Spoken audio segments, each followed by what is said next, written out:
Hola oyentes de Radio Sefarad, bienvenidos nuevamente a la Geografía del Yiddish, esta sección que dirige Varda Fishbein. ¿Qué tal, Varda? Hola Jorge, hola a los oyentes de Radio Sefarad.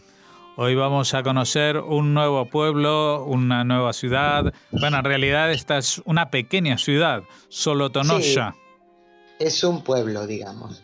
Solotonosha, y que está situada a orillas del río Solotonoshka, que es un afluente del Dnieper y actualmente pertenece a Ucrania. El Dnieper es más conocido porque es un río importante, caudaloso y largo. La primera mención escrita sobre Solotonosha es del año 1576 y por entonces el territorio pertenecía a Polonia y más tarde pasó a formar parte de Rusia. Por decreto del Imperio Ruso de mediados del siglo XVIII, ningún judío tenía permitido vivir en la zona, aunque hay evidencias de que en Solotonosha vivió un pequeño número de ellos durante el siglo anterior cuando perteneció a Polonia.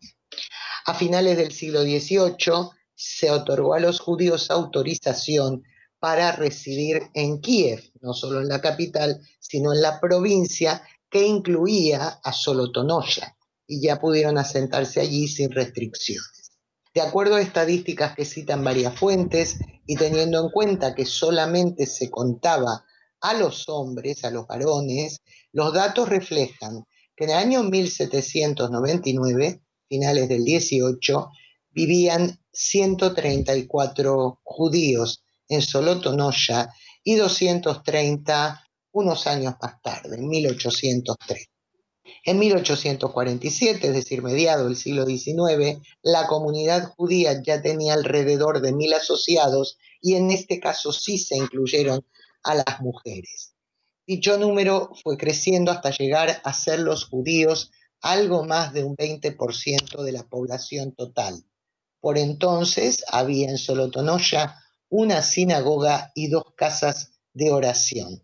Un censo realizado a finales del 19 reportó que vivían en lo que es la división administrativa de Solotonosha, es decir, no solo en el pueblo, unos 7.700 judíos, de los cuales 2.700 residían ya sí en el propio pueblo de Solotonosha. Teniendo en cuenta que la población total de la zona en ese año era de 8.700 personas, es indudable que la gran mayoría de no solo del shtetl, sino de todos los alrededores, era judía. La constante migración por diversos motivos, tales como el traslado a grandes ciudades o las vicisitudes económicas, los pogromos iniciados con la Revolución de 1905 y que no cesaron hasta el final de la Guerra Civil soviética, digamos, entre los soviéticos y los blancos, es decir, hasta el año 1919, acabada la Primera Guerra Mundial y, por supuesto, la devastación que dejó luego la Segunda Guerra Mundial, provocaron una fuerte disminución de la población judía. Pero en 1939, los 2.100 miembros de la Keilah representaban aún más del 11% de la población del pueblo. En septiembre de 1941, los nazis perpetraron una ejecución masiva, asesinando a 300 judíos nativos, y 2 meses después, en la localidad cercana de Strunkovka, situada al noroeste de Solotonosha, fueron asesinados más de 3.500, en este caso sí de varias localidades, tanto de Solotonosha como de varias localidades circundantes. La ciudad fue liberada por el Ejército Rojo en 1943 y cuando cayó la Unión Soviética, Solotonosha pasó a formar parte de la República de Ucrania independiente. En la actualidad tiene una población de unos 31.000 personas, es decir, es una pequeña ciudad y también pequeña es su comunidad judía. Vamos ya, si te parece, Jorge, a comentar quiénes fueron algunos de los nativos relevantes de Solotonosha. Y en este caso vamos a a hablar del gran maestro de ajedrez Isaac Boleslavsky, nacido en el año 1919. Y esta fecha es importante porque aprendió a jugar al ajedrez a los 9 años por su cuenta, solamente leyendo libros especializados, ya que en esa época lo que luego sería la importantísima escuela soviética de ajedrez, en la que se formaron muchos grandes maestros, algunos de ellos judíos, no existía todavía. En sus inicios, Boleslavsky no tuvo importantes adversarios y pese a su formación autodidacta, ganó el campeonato de Ucrania del año 1938. La crítica especializada ha dicho de él que era un táctico brillante, pero era débil en estrategia y en llevar las partidas a su final. No obstante, fue ascendiendo de categoría hasta llegar a ser uno de los ajedrecistas del equipo soviético.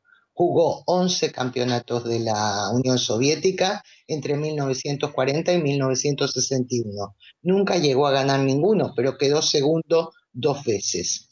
En paralelo se dedicaba a la tarea de teórico y de entrenador. Por ejemplo, asesoró a Bronstein, que sí ganó campeonatos mundiales, y condujo a Tigran Petrosian hacia el título mundial. Sus aperturas son estudiadas hasta hoy con gran interés por los jugadores de este deporte. Fue muy apreciado en su tiempo que compartió con grandísimos maestros, como hemos dicho, como el ya mencionado Bronstein, o el campeón del mundo de origen letón, Mikhail Tal, ambos judíos. Otro nativo de Solotonoya, aunque su familia se trasladó a Poltava a los pocos meses de su nacimiento, es un nombre fundamental para la historia del sionismo. Nos referimos a Dov Ber-Borojov, el fundador de Poalei Zion y principal ideólogo del sionismo socialista. Se afilió muy joven al Partido Obrero Socialdemócrata de Rusia, pero fue expulsado en 1901 con la acusación de desviaciones nacionalistas en relación a la cuestión judía.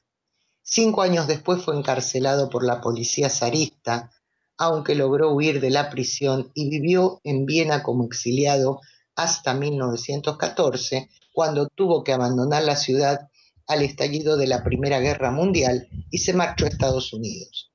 Desde ahí viajó por toda Europa en su labor como miembro de Poalei Zion. Volvió a Rusia cuando la Revolución de 1917 y organizó las brigadas judías del Ejército Rojo sin abandonar su militancia sionista.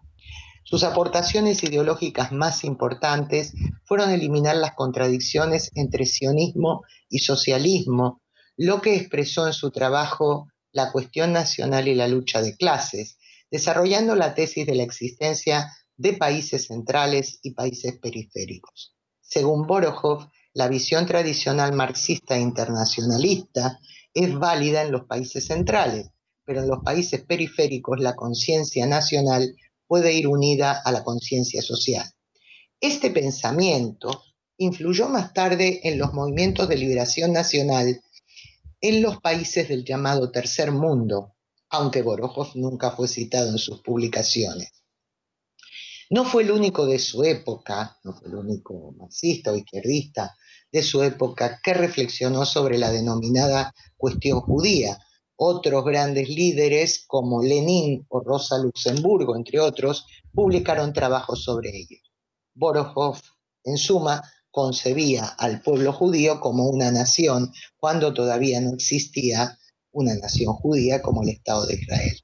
También planteó que las clases obreras árabes y judía tenían en común la lucha contra la explotación en Palestina y podían y debían convivir en paz, y que cuando se eliminaran ciertos problemas y se introdujeran nuevas fórmulas de producción, habría relaciones normalizadas entre esos pueblos.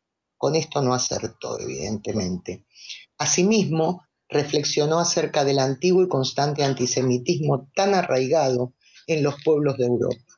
A ese respecto, mi hermano, Dov Bernardo Fishbein, oyente de este programa desde Israel, me comentaba hace un tiempo que Borojov planteaba que debido a la capacidad de evolución cultural y social del pueblo judío en las sociedades de diversos países, cuando se les otorgaba la suficiente libertad como para hacerlo, experimentaba una gran capacidad para crecer económicamente y también evolucionar dentro de la escala social y cultural, lo que despertaba una notable envidia en las clases desfavorecidas y poco ilustradas que lo hacían blanco de todas sus frustraciones, por supuesto asusados por autoridades gubernamentales y personalidades relevantes de otras religiones, es decir, concretamente iglesias de otras religiones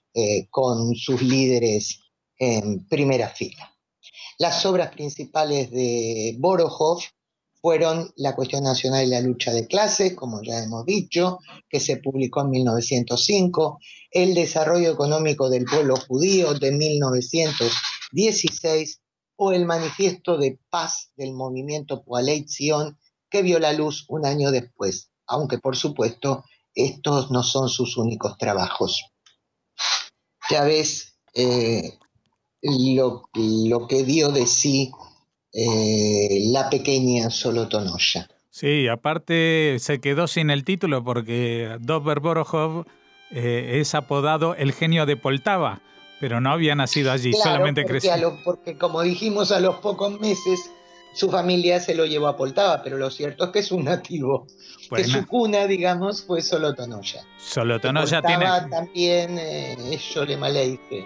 Sí, pues tiene que reivindicar Solotonoya, decirle a los de Poltava que le devuelvan la gloria. Que le devuelvan el mérito a Solotonoya. Muy bien, pues con estas palabras y estas semblanzas nos despedimos por hoy. Volveremos a encontrarnos aquí dentro de 2 semanas para seguir hablando de la geografía del Yiddish con Varda Fishbein. Muchas gracias. Hasta entonces, Jorge. Gracias a ti.